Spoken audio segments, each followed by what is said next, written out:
When Clara Whitmore appeared at the edge of Copper Ridge with nothing but a broken wagon, twin daughters, and a tabby cat wearing a tiny pink bonnet, ranch owner Tobias Kane thought he was seeing things. But it was what happened next that would change everything, because sometimes the most unlikely companions hold the key to healing hearts that have forgotten how to trust. Before we jump back in, tell us where you're tuning in from, and if this story touches you, make sure you're subscribed, because tomorrow, I've saved something extra special for you. The Arizona sun was just beginning to paint the desert sky in shades of amber and rose when Tobias Kane spotted the wagon. Dust swirled around the stationary wheels as his horse, Thunder, slowed to a cautious walk. Something was wrong with this picture. The old mining road hadn't seen traffic in months, not since the silver veins dried up and the prospectors moved on to more promising territory. Tobias pulled his hat lower against the glare, squinting at the tilted wagon sitting crooked in the middle of the trail. One wheel had come completely off, lying useless in the red dirt beside what looked like a woman's traveling trunk.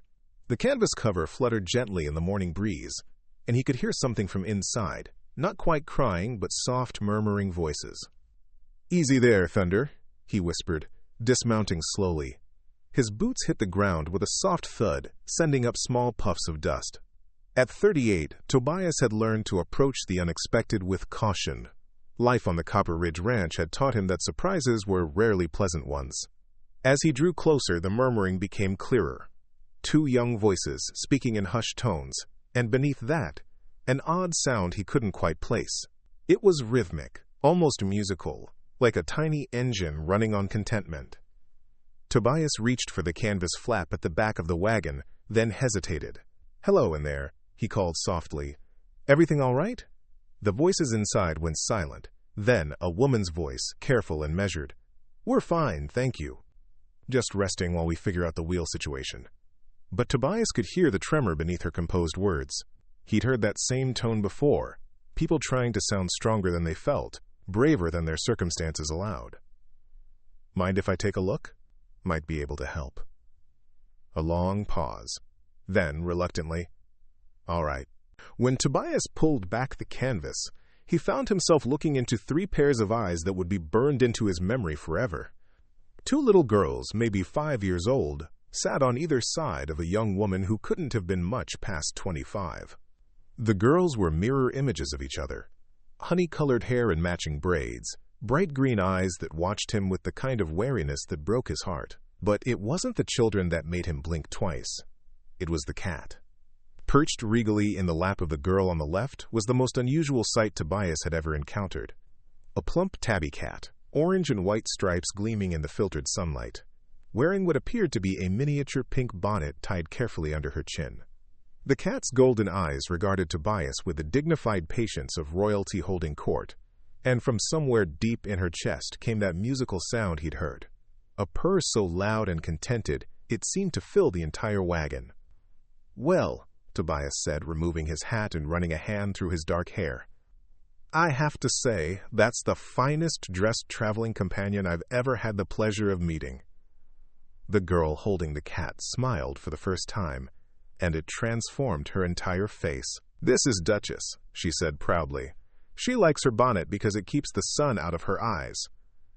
"Duchess," Tobias repeated solemnly, giving the cat a respectful nod. "A pleasure, Your Majesty." The cat's purr grew even louder, as if she approved of his manners. The woman, their mother he assumed, watched this exchange with something that might have been relief flickering in her brown eyes. "I'm Clara Whitmore," she said finally. "These are my daughters, Rose and Lily." She gestured to each twin in turn. "We were heading west when the wheel gave out yesterday evening." Tobias introduced himself, noting how Clara's hands stayed protectively on her daughter's shoulders. "Where were you headed, if you don't mind my asking?" "California," Clara said, but something in her voice suggested it wasn't the whole truth. "My cousin has a farm near Sacramento. He said there might be work." Tobias glanced at the broken wheel, then back at the small family. Their clothes were clean but worn, mended in places with careful stitches. The wagon contained their belongings, but not many of them. A few bags, some cooking supplies, and what looked like a small cage that must have belonged to Duchess when she wasn't holding court in someone's arms. "That wheel's not going to be a quick fix," he said gently. "The axle's cracked, too. Would need proper tools and a new piece of wood to splice it right. He saw the way Clara's face tightened, though she tried to hide it. I see. Is there a town nearby where I might find someone to repair it? Nearest town's Copper Ridge, about 12 miles north. But Mrs. Whitmore. Tobias paused, choosing his words carefully. It's going to be expensive, and finding someone with the right skills might take some time. The twins looked up at their mother with those two serious expressions children wore when they understood more than they should about grown-up worries.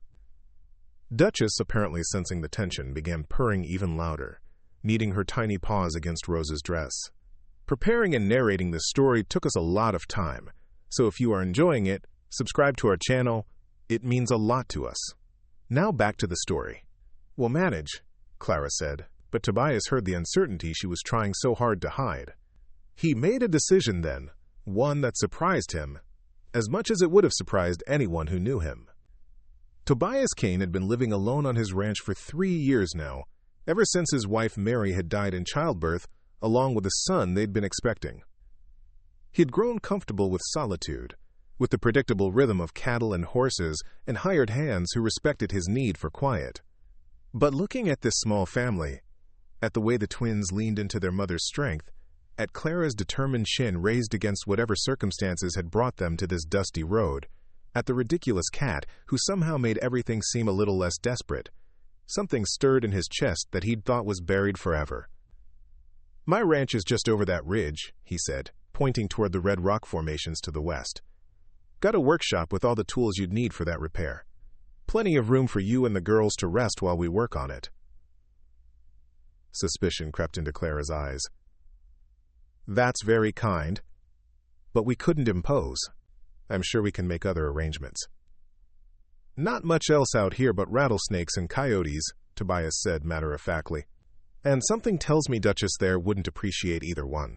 As if summoned by her name, the cat opened one golden eye and fixed it on Tobias with what could only be described as a look of consideration. Then, to everyone's surprise, she began purring so loudly that it sounded like a tiny freight train. Lily giggled. She likes you, Mr. Kane.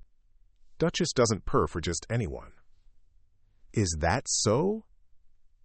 Tobias found himself smiling for the first time in longer than he could remember. Well, I'm honored. Clara looked from him to her daughters to the cat, uncertainty warring with what might have been hope. I appreciate the offer, but I should tell you, we don't have much money for repairs, or for room and board. Didn't ask for any, Tobias replied. Ranch always needs extra hands, and I'd bet these girls could help with feeding chickens and collecting eggs. As for Duchess, well, we've been having some trouble with mice in the grain stores. Might be she could earn her keep, too. Duchess lifted her head regally, as if the very suggestion of manual labor was beneath her dignity. But her purr suggested she wasn't entirely opposed to the idea. See, Mama? Rose said eagerly. Duchess wants to help. Clara was quiet for a long moment, studying Tobias's face as if trying to read his intentions. He kept his expression open, understanding her caution. A woman alone with children had every right to be careful about strangers offering help. You said you have a workshop, she said finally. How long would you estimate the repairs would take? Tobias considered the damage he'd seen. Done right, 2, maybe 3 days. Want to make sure that axle's solid before you take to the road again. 3 days, Clara repeated, and he could see her calculating. The cost of staying versus the risk of refusing help. And you'd really let us work for our keep? Wouldn't have it any other way, Tobias said. Fair exchange makes for clear consciences on both sides. Clara looked down at her daughters, both of whom were watching the conversation with hope shining in their green eyes. Duchess chose that moment to stretch languidly, her bonnet sliding slightly askew, which made her look both ridiculous and impossibly dignified at the same time. All right, Clara said finally. 3 days. But we earn our keep, no charity. Wouldn't dream of it, Tobias assured her. He walked over to examine the broken wheel more closely, then returned to the wagon. I can hitch your wagon to Thunder here, pull it back to the ranch. Might be a slow trip, but we'll get you there safe. As he worked to secure the wagon to his saddle rigging, Tobias found himself stealing glances at the unusual family. Rose was whispering something to Duchess, who responded with gentle head bumps against the girl's cheek. Lily sat quietly, but her eyes followed Tobias's every movement with the sharp attention of a child who'd learned to watch adults carefully for signs of danger or kindness. And Clara watched him too, but with a different kind of wariness, the guarded look of a woman who'd trusted before and been hurt for it. "Mr. Kane," she said as he finished securing the last rope, "why are you helping us? You don't know anything about us." Tobias paused, considering the question. The honest answer was complicated. Something about the way the morning light had caught in her daughter's hair. Something about a cat in a bonnet purring like she owned the world. Something about the fierce protectiveness in Clara's eyes that reminded him of Mary when she'd talked about the family they'd planned to build together. But what he said was simpler. "Because it looks like you need it. And because that cat of yours has the finest purr I've ever heard. Seems like good enough reasons to me." Duchess, as if understanding she was the subject of conversation, opened both eyes and fixed Tobias with a look that clearly said she approved of his priorities. The journey to the Copper Ridge Ranch took the better part of 2 hours, the broken wagon creaking and swaying behind Thunder as they made their way over the desert terrain. Tobias walked alongside his horse, leading him carefully around the worst of the rocks and ruts, while Clara and the twins rode in the wagon, Duchess holding court in her pink bonnet like a furry queen surveying her domain. As they created the final ridge and the ranch spread out below them, Tobias felt a familiar surge of pride. It wasn't the biggest spread in Arizona territory, but it was well-kept and prosperous. The main house stood 2 stories tall, built from local stone and timber, with a wide porch that caught the evening breezes. The barn and outbuildings formed a neat cluster around a central yard, and beyond them, pastures stretched toward the distant mountains where his cattle grazed. "Oh," Clara breathed, and when Tobias looked back, he saw something like wonder in her face. "It's beautiful." The twins were equally impressed, pressing their faces to the canvas opening to get a better view. Even Duchess seemed to approve, her purr taking on a new note of satisfaction as if she'd finally found accommodations worthy of her status. As they approached the main yard, several of Tobias's ranch hands emerged from the barn and bunkhouse. His foreman, Miguel Santos, a weathered man in his 50s who'd been with the ranch since before Mary died, walked out to meet them. "Boss," Miguel said, tipping his hat. "Wasn't expecting you back with company." "Miguel, meet Mrs. Clara Whitmore and her daughters, Rose and Lily," Tobias said, helping Clara down from the wagon. Their wagon broke down on the old mining road. "Going to fix it up for them." Miguel's eyes took in the small family with the practiced assessment of a man who'd seen all kinds of travelers pass through Arizona territory. His expression softened noticeably when he spotted Duchess, still wearing her bonnet with unshakable dignity. "Well now," he said with a grin, "that's the fanciest ranch cat I ever did see." "Duchess isn't just any cat," Lily informed him solemnly. "She's very particular about her accessories." "I can see that," Miguel replied with equal seriousness. "A lady of quality, no doubt about it." Tobias felt something ease in his chest as he watched his foreman's easy acceptance of their unusual guests. Miguel had worked alongside Mary, had mourned with Tobias when they'd lost her and the baby. If anyone understood the value of unexpected kindness, it was Miguel Santos. "Why don't you help me get Mrs. Whitmore and the girls settled?" Tobias said. "The guest rooms in the main house should work fine." Clara started to protest. "Really, Mr. Kane, we don't need special treatment. A corner of the barn would be perfectly adequate." "The barn's for horses," Tobias replied firmly. "People belong in the house. And I suspect Duchess would have opinions about sleeping with livestock." Duchess opened one eye, as if to confirm that barn accommodations would indeed be beneath her standards, then resumed her contented purring. As they unloaded the wagon and moved the family's belongings into the house, Tobias found himself noticing details he'd overlooked before. The careful way Clara folded each piece of clothing, as if she'd learned to make a few possessions go a long way. The way the twins helped without being asked, their movements showing the kind of responsibility that came from necessity rather than choice. And throughout it all, Duchess presided over the proceedings with calm authority, her pink bonnet slightly askew but her dignity intact. Every so often, she would grace someone with a particularly loud purr, as if bestowing royal approval on their efforts. That evening, as Clara helped his housekeeper Elena prepare dinner, Tobias found himself on the front porch with the twins. Rose and Lily sat on the porch steps with Duchess between them, the cat finally free of her bonnet for the evening. Her fur gleamed in the lamplight streaming from the windows, and her purr provided a steady soundtrack to the desert evening. "Mr. Kane," Rose said, looking up at him with serious green eyes. "Do you really think you can fix our wagon?" "I do," Tobias replied, settling into one of the porch chairs. "Might take a few days, but I fixed worse." "Mama says we're going to California to start over," Lily added quietly. "She says sometimes people need fresh starts." There was something in the way she said it that made Tobias look more closely at both girls. They were well-mannered, clearly loved and cared for, but there was a wariness there too, the kind children developed when they'd seen adults struggle with problems too big for small shoulders to help carry. "Your mama's a smart woman," he said finally. "Fresh starts can be good things." "Have you ever had a fresh start?" Rose asked with the direct curiosity of childhood.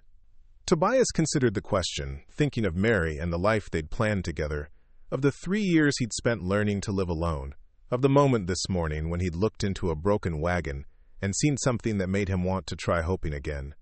"Maybe," he said, "maybe I'm having one right now." Duchess chose that moment to stretch and pad over to him, jumping up onto his lap with the confident assumption that her presence would be welcome. She settled against his chest, her purr vibrating through his shirt, and for the first time in 3 years, Tobias felt like his house was beginning to feel like a home again. The first full day at Copper Ridge Ranch dawned with the kind of golden light that made everything look possible. Clara woke in a real bed for the first time in weeks, momentarily disoriented by the softness of clean sheets and the absence of wagon wheels creaking beneath her. Through the window, she could see Tobias already moving around the barnyard, his silhouette dark against the brightening sky. Rose and Lily were still asleep in the twin bed across the room, Duchess curled between them like a furry guardian angel. The cat had abandoned her bonnet for the night, but even in sleep she maintained an air of dignity that made Clara smile despite her worries. Downstairs, Elena was already bustling around the kitchen, the smell of coffee and bacon filling the air. The older woman looked up with a warm smile as Clara appeared in the doorway. "Buenos dias, Mrs. Whitmore. You sleep well?" "Very well, thank you." "Better than I have in a long time." Clara hesitated. "I'd like to help with breakfast, if that's all right. Mr. Kane said we could work for our keep." Elena's weathered face creased into a broader smile. "Ah, you want to work? Good. I like a woman who knows the value of keeping busy." She gestured toward the stove. "You know how to make biscuits?" "I do." Clara moved to wash her hands, grateful for something useful to do. "My grandmother taught me when I was Rose and Lily's age." As they worked side by side, Clara found herself relaxing in a way she hadn't allowed herself to in months. There was something deeply soothing about the simple rhythm of mixing dough, about the comfortable silence punctuated only by Elena's occasional humming, and the distant sounds of ranch life beginning outside. "Mr. Kane, he is a good man," Elena said quietly as Clara shaped the biscuits. "Since his wife died, he works too hard, stays too alone. But yesterday, when he brought you here, I see something different in his eyes." Clara's hand stilled for a moment. "His wife died?" 3 years ago. She and the baby, both." Elena's voice carried the weight of old grief. "He blamed himself, though there was nothing he could do. Some men, they get angry when they hurt. But Tobias, he just get quiet. Too quiet." The kitchen door opened before Clara could respond, admitting Tobias himself, along with a gust of cool morning air.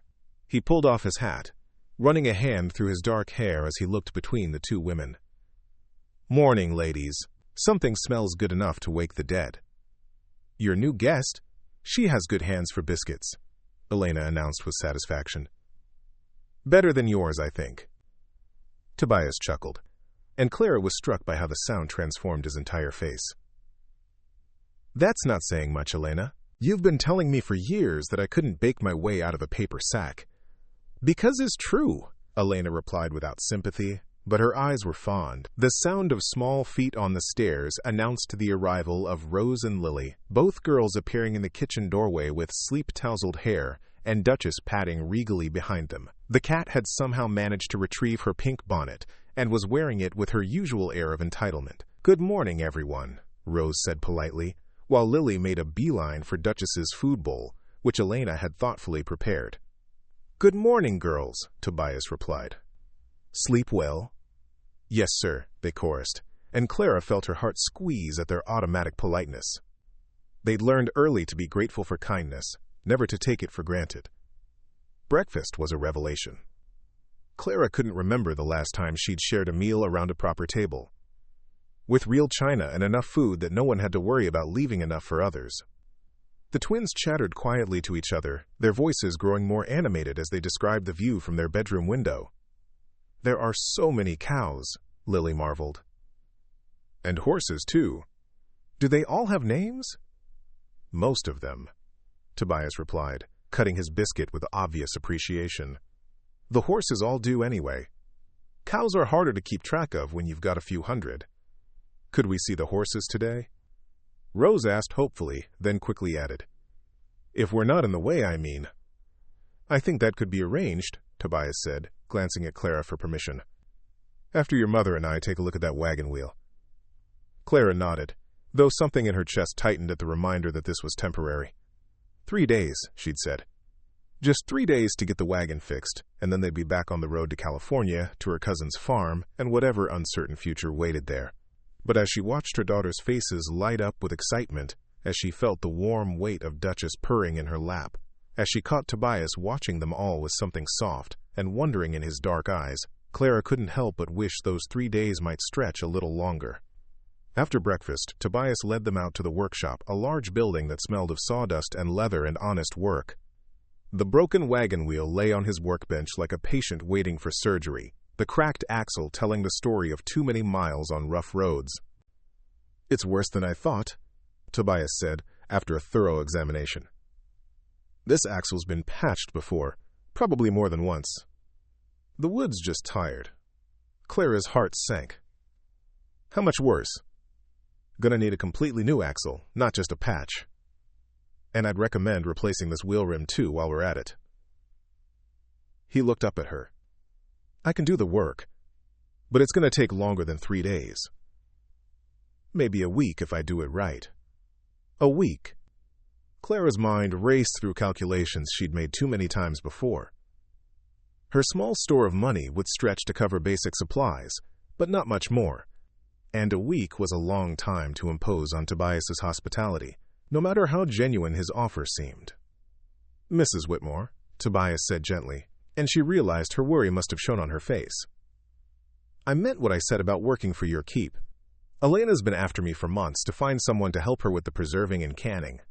She's not as young as she used to be, though don't tell her I said that." Despite her concerns, Clara smiled. "Your secret's safe with me. And the girls," Tobias continued. "Miguel's been complaining that the chickens are getting too independent. Could use some small hands to remind them who's in charge around here." As if summoned by the mention of fowl, Duchess appeared in the workshop doorway, her pink bonnet slightly askew and her golden eyes bright with interest. She padded over to investigate a pile of wood shavings, batting at them with regal playfulness. "What about Duchess?" Rose asked from where she was examining a hand plane with careful curiosity.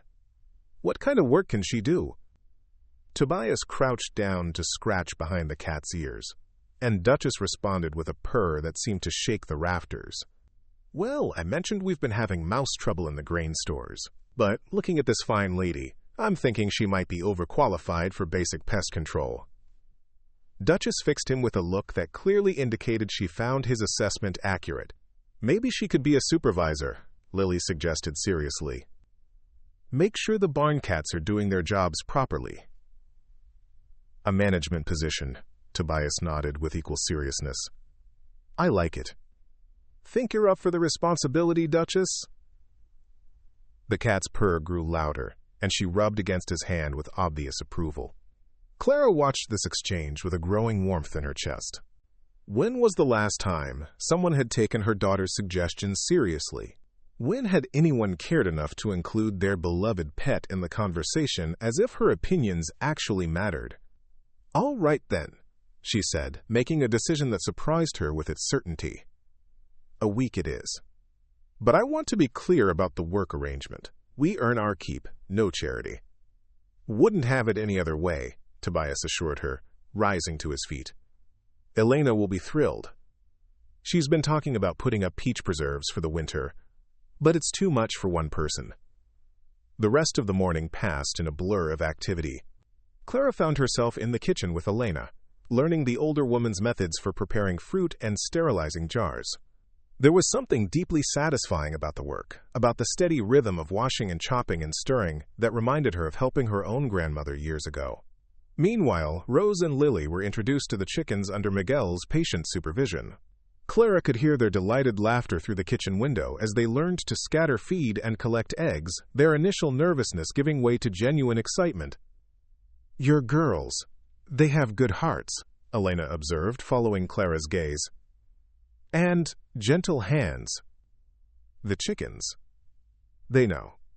They've always loved animals," Clara replied, thinking of the stray cats and dogs her daughters had befriended over the years, much to their father's resigned amusement. "Henry used to say they could charm the wildness out of a rattlesnake." "Henry was your husband?" Clara nodded, her hands busy with peach pits, but her mind drifting to memories she tried not to visit too often. "He was a good man, a teacher. He would have loved seeing the girls here, learning about ranch life." "But he is gone now? Fever took him last winter." The words came easier now, after months of practice. "His brother thought the girls would be better off with him. More stable, he said. More opportunities." Elena made a sound of understanding, mixed with disapproval. "But you think different." "I think," Clara said carefully, "that children need love more than they need opportunities. And that sometimes the people who talk the most about what's best for children understand the least about what children actually need." Through the window, she watched as Tobias emerged from the barn leading two gentle-looking horses. Rose and Lily followed him like baby ducks, their faces bright with anticipation, while Duchess supervised the proceedings from her perch on a fence post.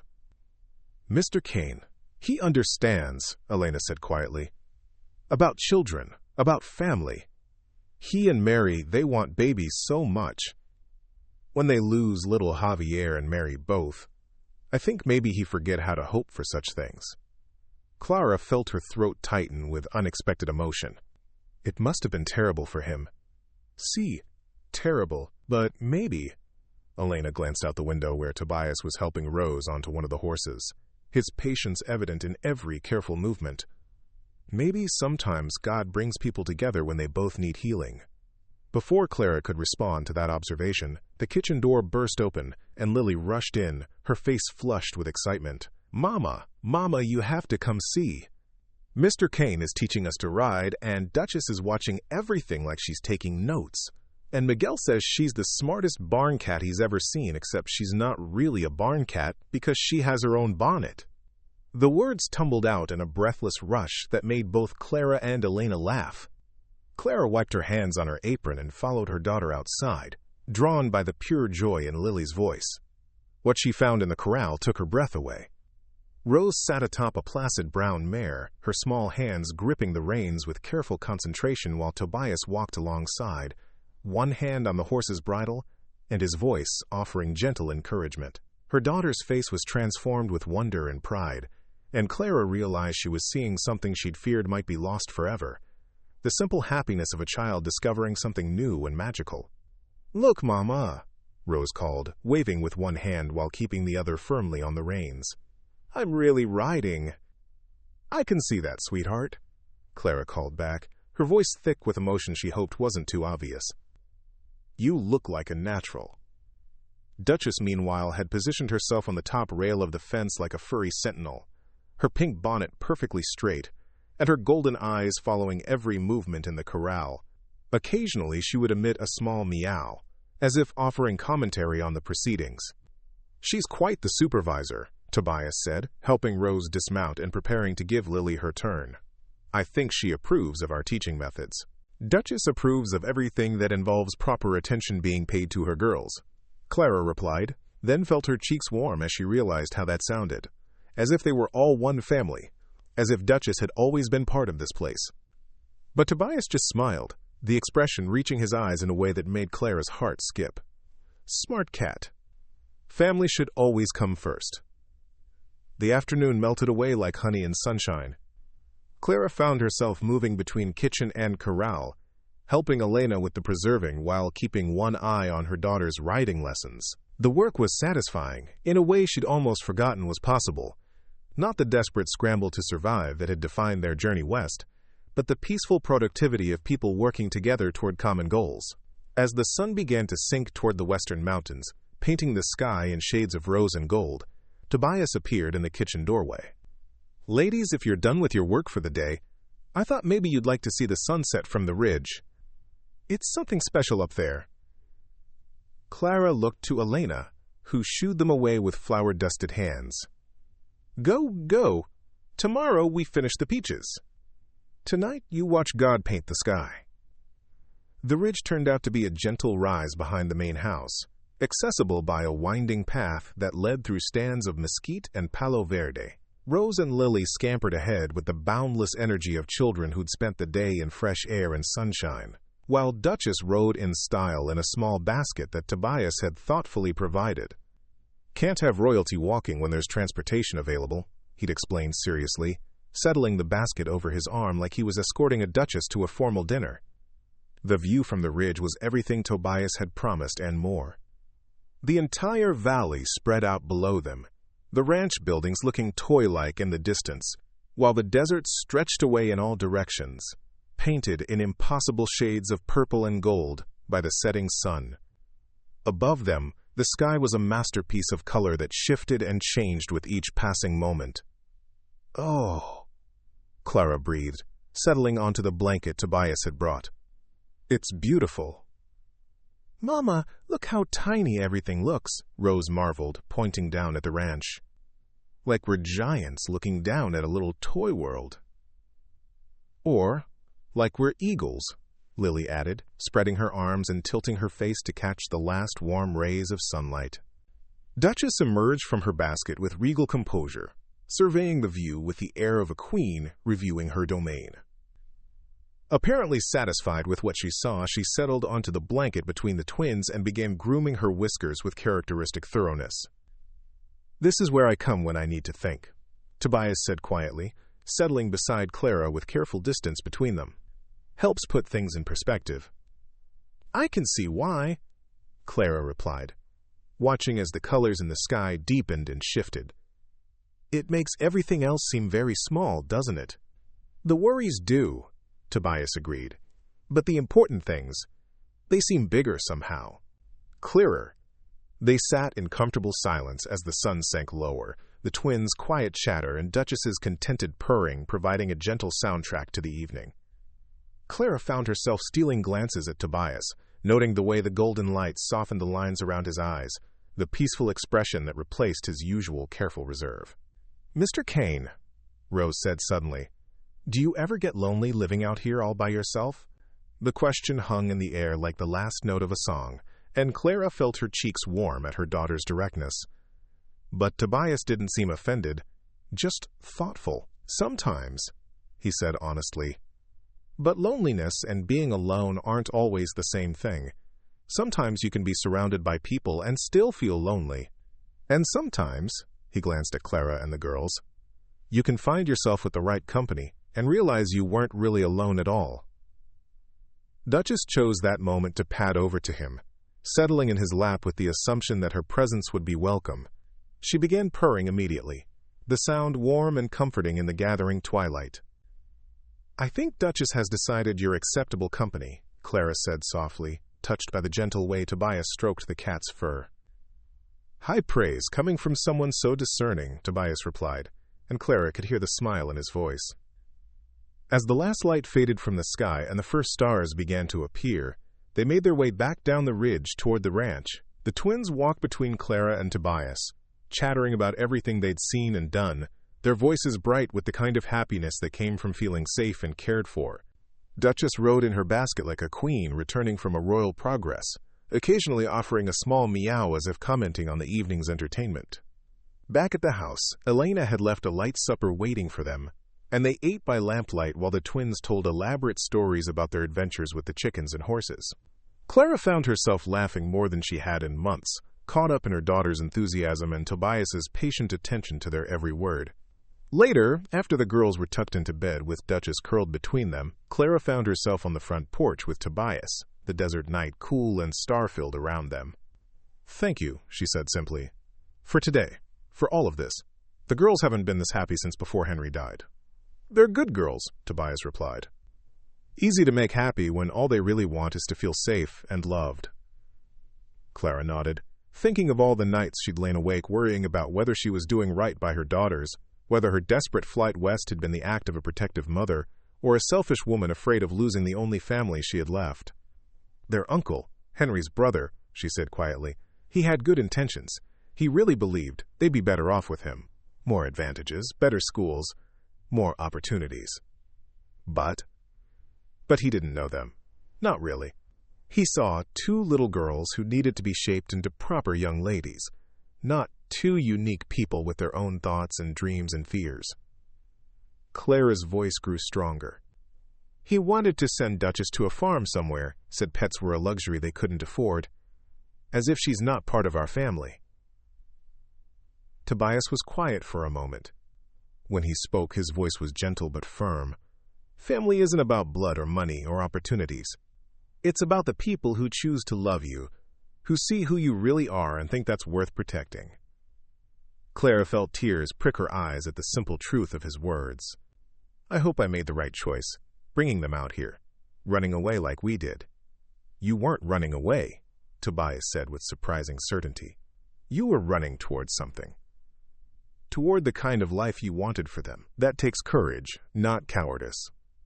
Their eyes met in the soft light spilling from the house windows, and Clara felt something shift between them, something fragile and precious and terrifying all at once. For just a moment, she allowed herself to imagine what it might be like to stay, to build a life in this place where her daughters laughed and rode horses, and a dignified cat in a pink bonnet was treated like the royalty she believed herself to be. But before the thought could take root, the sound of approaching hoofbeats shattered the peaceful evening, and Clara's blood turned to ice as she recognized the urgency in the rhythm. Someone was coming fast, and in her experience, riders who came fast in the night rarely brought good news. Tobias was on his feet before the rider even came into view, his hand instinctively moving to the gun at his hip. Clara stood beside him, her heart hammering as memories of another night, another desperate flight, crashed over her like a cold wave. "Stay behind me," Tobias said quietly, but Clara could hear the steel in his voice. The rider who emerged from the darkness wasn't what either of them had expected.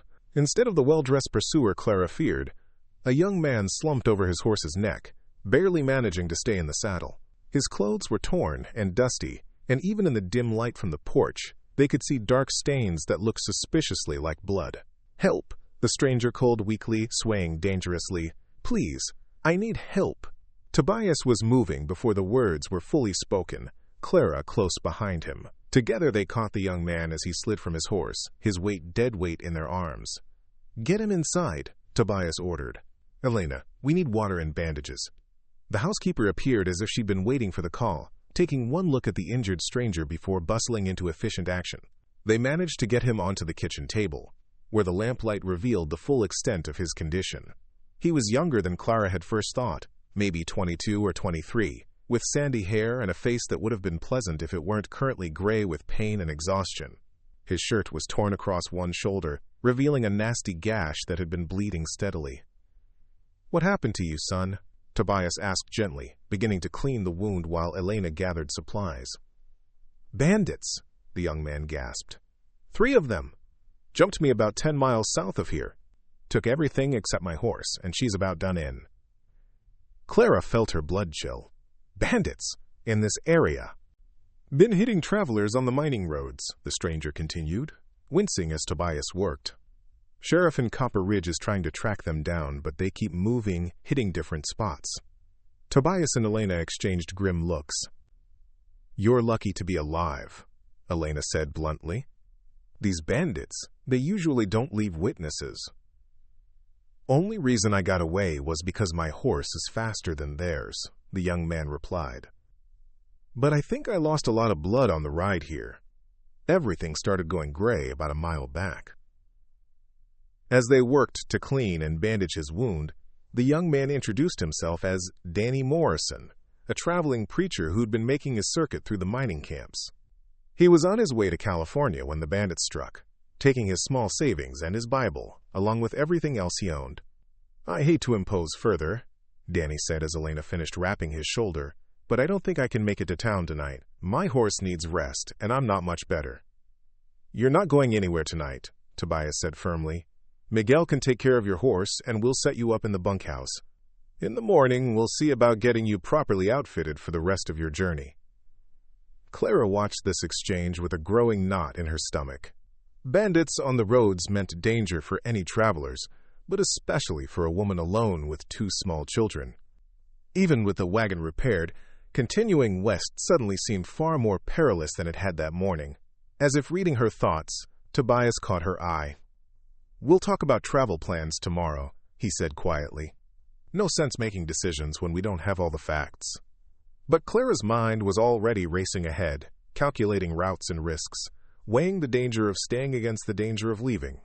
The comfortable sense of safety she'd been building over the past few days crumbled like a house of cards. The next morning brought a flurry of activity as word of the bandit attack spread among the ranch hands.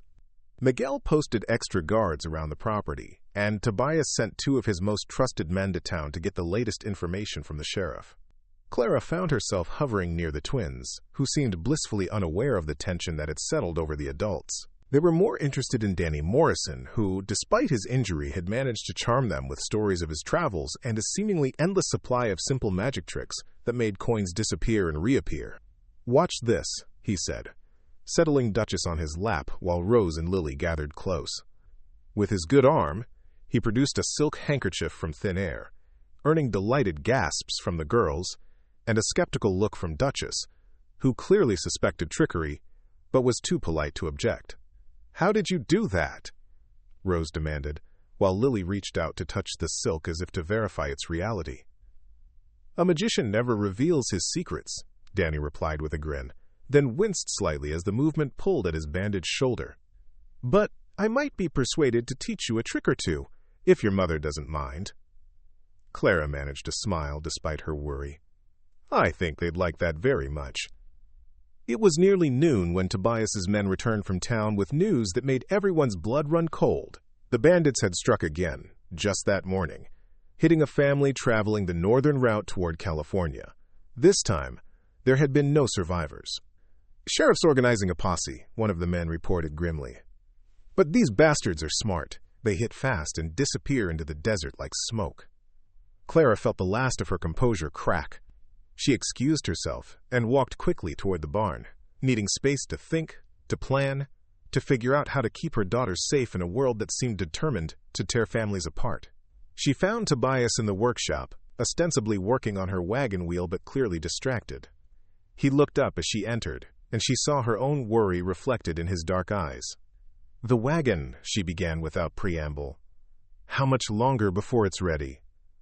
"Clara," he said gently, setting down his tools, "you can't be thinking of leaving now. Not with bandits on the roads." "I can't stay here forever," she replied, though the words felt like glass in her throat. "We have to get to California eventually. My cousin is expecting us." "Your cousin will understand if you arrive a few weeks later than planned," Tobias said, moving closer. "Your daughter's safety is worth more than any schedule." "Is it?" Clara's voice cracked, despite her efforts to stay strong. "Because every day we stay here, every day we accept your hospitality, we become more of a burden. And my girls, they're getting attached to this place, to you. What happens when we do have to leave? How do I explain to them that this was never meant to be permanent?" Tobias was quiet for a long moment, his eyes searching her face. When he spoke, his voice was careful, as if he were stepping through a minefield. "What if it didn't have to be?" Clara's heart stopped. "What?" "Permanent," he clarified. his voice growing stronger. What if you didn't have to leave at all? The words hung between them like a bridge. Neither was sure they were brave enough to cross. Clara stared at him, seeing in his face an echo of her own desperate hope, mixed with terrifying vulnerability. "Tobias," she whispered, "you don't know what you're saying." "I know exactly what I'm saying," he replied, stepping closer. "I'm saying that in the space of a few days, you and your daughters have brought more life to this ranch than it's seen in 3 years. I'm saying that watching Rose learn to ride, listening to Lily's questions about everything under the sun, seeing Duchess rule over this place like she was born to it, it's reminded me what it feels like to have a family." Clara felt tears burning behind her eyes. "We're not your family, Tobias. We're strangers who broke down on your land." "Are we?" he asked softly. "Because it doesn't feel that way to me, and unless I'm very much mistaken, it doesn't feel that way to you either." Before Clara could respond, the sound of running feet interrupted them. Rose burst into the workshop, her face bright with excitement. "Mama, Mr. Kane, come quick! Duchess did something amazing." They followed Rose back to the main yard, where they found a small crowd gathered around the chicken coop. In the center of the group, Duchess sat with regal composure, her pink bonnet slightly askew but her dignity intact. At her feet lay a large rat, very clearly deceased. "Miguel says she caught it trying to get into the grain stores," Lily explained proudly. "He says she's the best mouser he's ever seen, even if she is wearing a bonnet." "A working cat," Elena declared with satisfaction. "I knew she had more sense than she showed." Duchess preened under the attention, her purr audible from several feet away. She fixed Tobias with a look that clearly said she expected proper recognition for her service to the ranch. "Well now," Tobias said solemnly, crouching down to scratch behind her ears. "Looks like we've got ourselves a genuine ranch cat, though I suppose we'll need to discuss salary and benefits." "Duchess doesn't work for money," Rose informed him seriously. "She works for love and proper appreciation of her abilities." "The best kind of employee," Tobias replied, and Clara saw something soft and wondering in his expression as he looked at her daughters. The moment was interrupted by the arrival of Sheriff Davis, dusty and grim-faced from his pursuit of the bandits. He dismounted heavily, accepting the cup of water Elena brought him with grateful thanks. "No luck tracking them," he reported. "They know this desert better than I gave them credit for. But I wanted to warn folks to be extra careful. These aren't ordinary thieves. They're organized, well-armed, and they're not leaving witnesses." Clara felt her stomach twist with fear. "How long before it's safe to travel?" The sheriff shook his head grimly. "Could be weeks, could be months.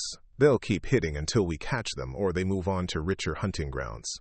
"What about traveling in groups?" Danny Morrison asked, joining the conversation despite his obvious pain. "Surely there's safety in numbers." "Some," the sheriff agreed. "But these bandits aren't afraid of a fight. Last group that tried to travel together, 6 armed men, they still got hit. Only difference was more people died." The weight of those words settled over the group like a shroud. Clara looked at her daughters who were still fussing over Duchess and her heroic rat-catching, blissfully unaware of the danger that surrounded them. "There's another option," Tobias said quietly, his eyes fixed on Clara's face. "You could stay, all of you. Make this your home instead of a stopping point."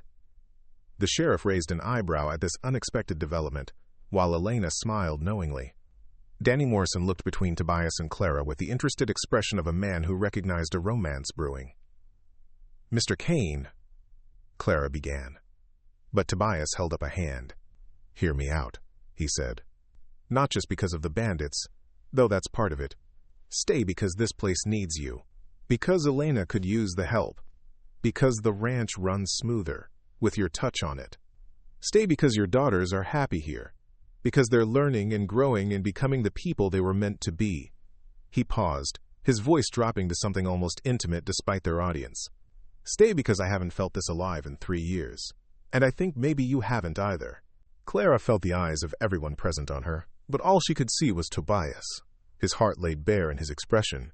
Behind him, Rose and Lily had stopped their chatter and were watching the adults with the sharp attention children developed when they sensed important conversations happening. "I have a cousin in California," she said weakly, though the words felt hollow even to her. Cousins can be visited, Tobias replied. Letters can be written. But this, what we have here, this doesn't come along every day. Mama, Rose said quietly, slipping her hand into Clara's, do we have to go to California? The simple question cut through all of Clara's carefully constructed arguments. She looked down at her daughter, seeing hope and fear warring in those green eyes that were so much like her father's. Why do you ask, sweetheart? Because we like it here, Lily said, joining her sister. The horses like us, and Elena teaches us things, and Miguel says we're the best chicken helpers he's ever had. And Duchess caught a rat, Rose added, as if this settled the matter entirely. Clara looked around at the faces surrounding her. Elena's warm encouragement, Miguel's respectful nod, Danny Morrison's gentle smile, the sheriff's patient waiting, and through it all, Tobias's steady gaze, offering her something she'd thought she'd lost forever when Henry died. A home, a place to belong, a chance to build something beautiful from the broken pieces of her old life. I don't know anything about ranch life, she said finally, the words coming out in a rush.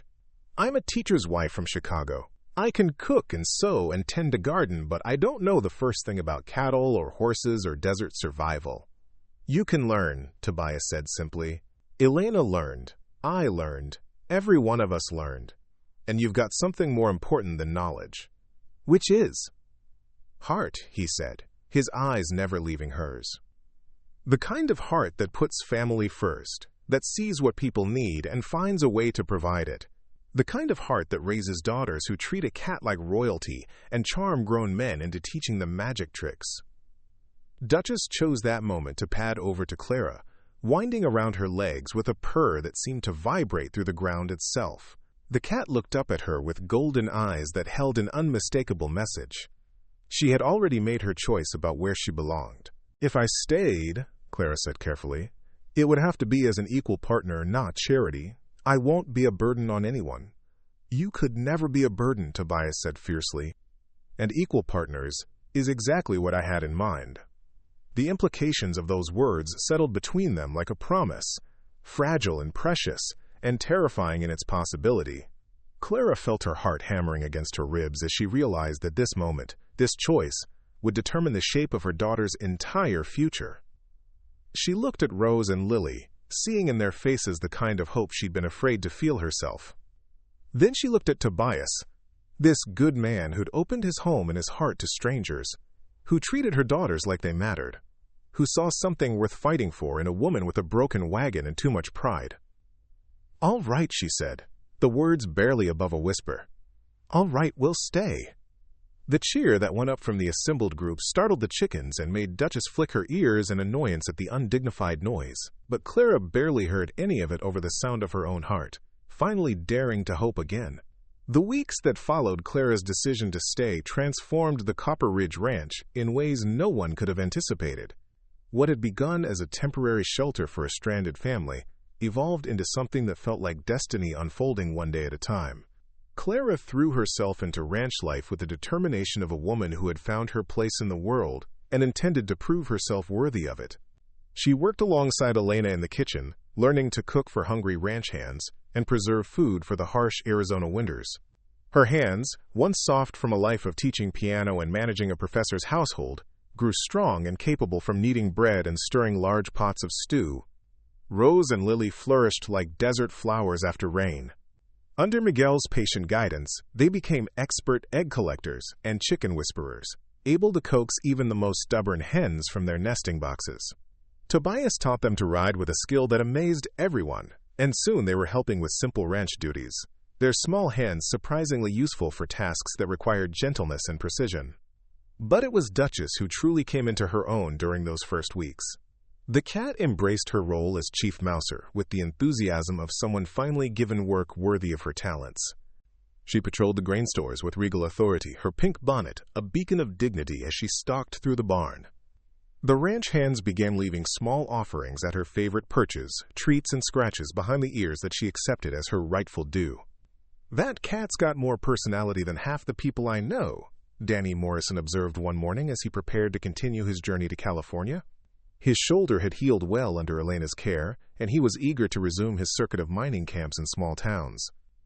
She's one of a kind, Tobias agreed, watching as Duchess supervised the loading of Danny's saddlebags with the air of a quality control inspector.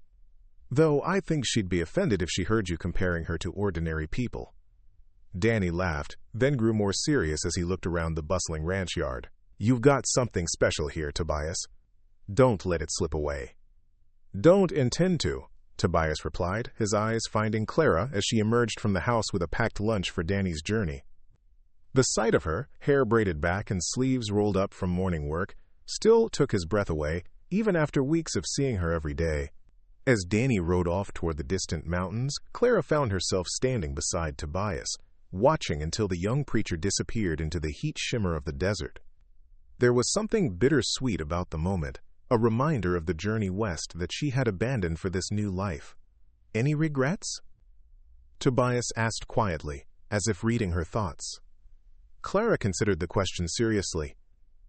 3 months ago, she had been a widow fleeing Chicago with her daughters and their cat, determined to reach California and the uncertain safety of her cousin's farm. Now she was learning to be a rancher's wife, though that last part remained unspoken between them despite the growing certainty in both their hearts. None, she said finally, and meant it. Though I should write to my cousin soon, let her know we're not coming.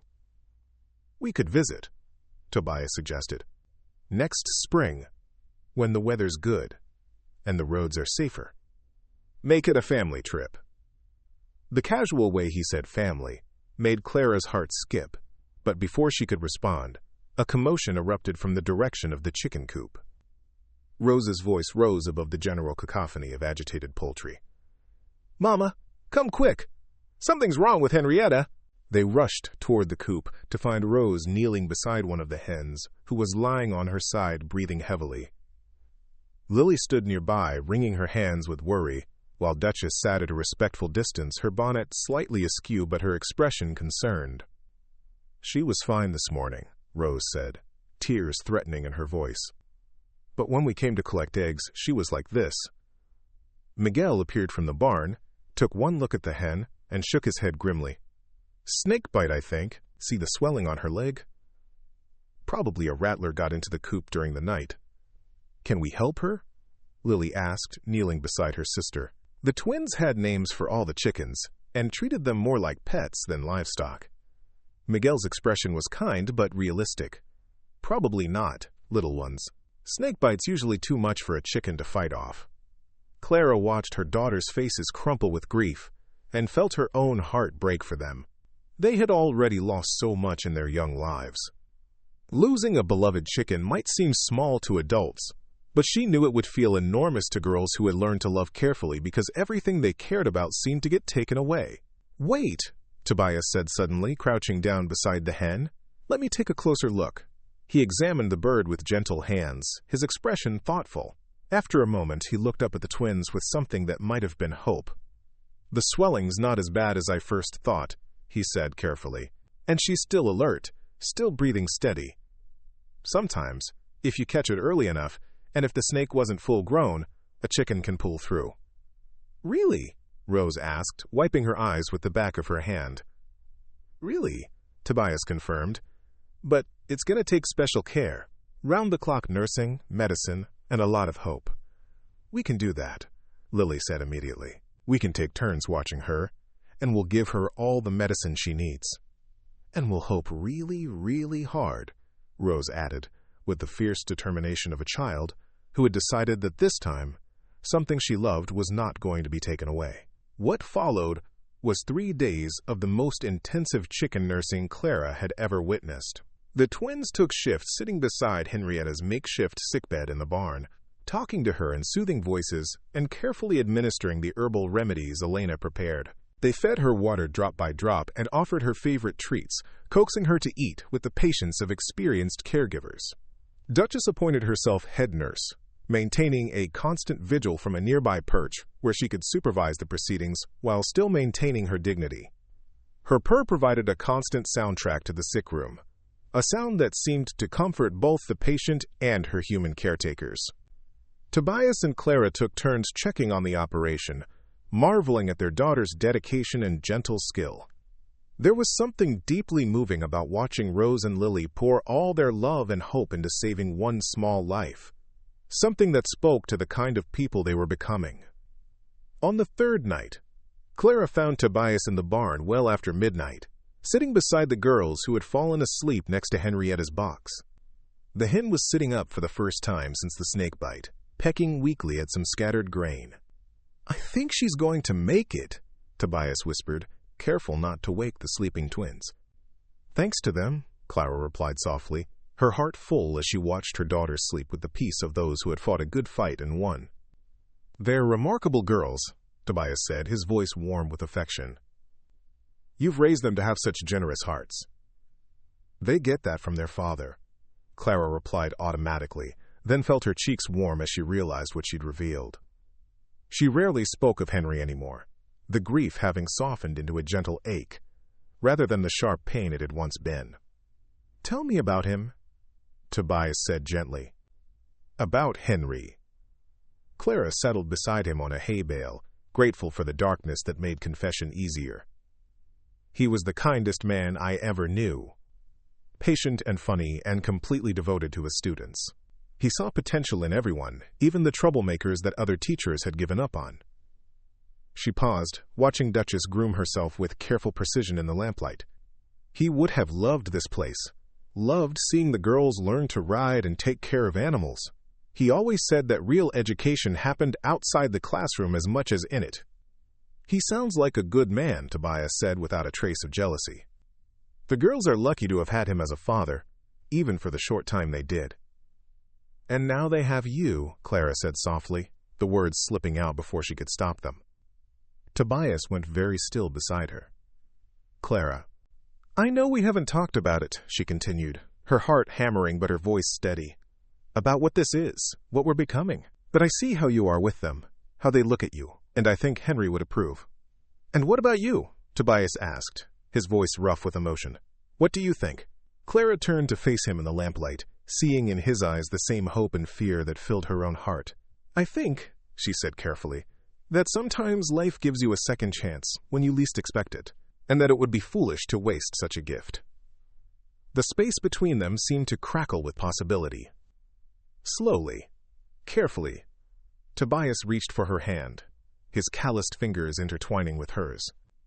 "Clara Whitmore," he said softly, "I think I've been falling in love with you since the moment I saw you in that broken wagon, defending your daughters and your cat with nothing but determination and dignity." "Only since then?" Clara asked, surprised by her own boldness. "Because I think I started falling the moment you knelt down and asked Duchess for permission to help us." Their first kiss was soft and tentative, a question asked and answered in the gentle meeting of lips. When they broke apart, both were breathless, and Duchess was regarding them with the satisfied expression of a matchmaker whose careful plans had finally come to fruition. "Mama?" They sprang apart like guilty teenagers as Rose's sleepy voice interrupted the moment. The little girl sat up, rubbing her eyes and looking around the barn in confusion. "We're here, sweetheart," Clara said, hoping her voice sounded normal. "Just checking on Henrietta."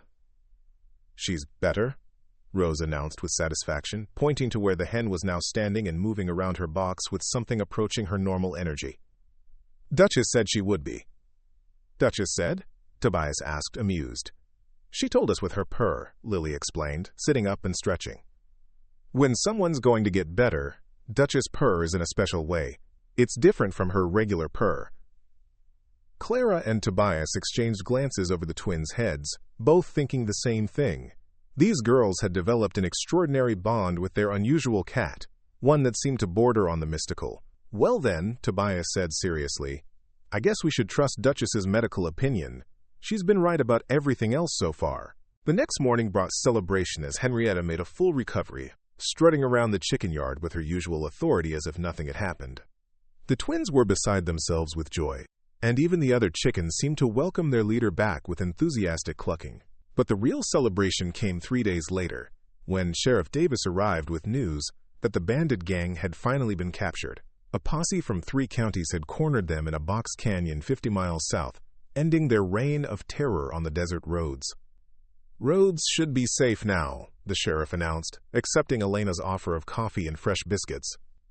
"Though I reckon most folks around here have found reasons to stay put anyway. He gave Tobias and Clara a meaningful look, and Clara felt her cheeks warm at the obvious implication. Their growing relationship was apparently not as subtle as they'd hoped. "Speaking of staying put," Tobias said, suddenly looking nervous in a way Clara had never seen before. "There's something I've been meaning to discuss with you, Clara. With all of you, actually." He looked around the kitchen, where Rose and Lily were playing with Duchess while Elena pretended not to listen, while obviously hanging on every word. "I know we haven't known each other very long," Tobias began, then stopped and started again. "Actually, that's not true. I feel like I've known you forever, like you were always meant to be here." Clara's heart began to race as she realized where this conversation was heading. "The thing is," Tobias continued, his voice growing stronger with conviction, "I don't want to spend another day pretending this is temporary. I don't want to wake up wondering if you'll decide to leave, or worry that something might happen to take you away." He dropped to one knee right there in the kitchen, pulling a simple gold band from his pocket. It wasn't fancy, but it caught the morning light like a promise.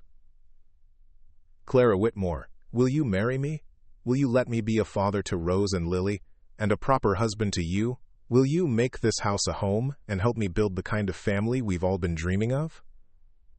The kitchen fell completely silent except for Duchess's approving purr. Rose and Lily stared with wide eyes, while Elena clasped her hands together with obvious delight. Clara looked down at Tobias, this good man who had opened his heart and his home to a family of strangers, who had taught her daughters to ride and love the land, who had fallen in love with a cat in a pink bonnet and seen the extraordinary in what others might consider ordinary. "Yes," she said, her voice strong and clear. "Yes to all of it." The cheer that went up could probably be heard in the next county. Rose and Lily threw themselves at Tobias, hugging him with the fierce joy of children who had finally found the father they'd been missing.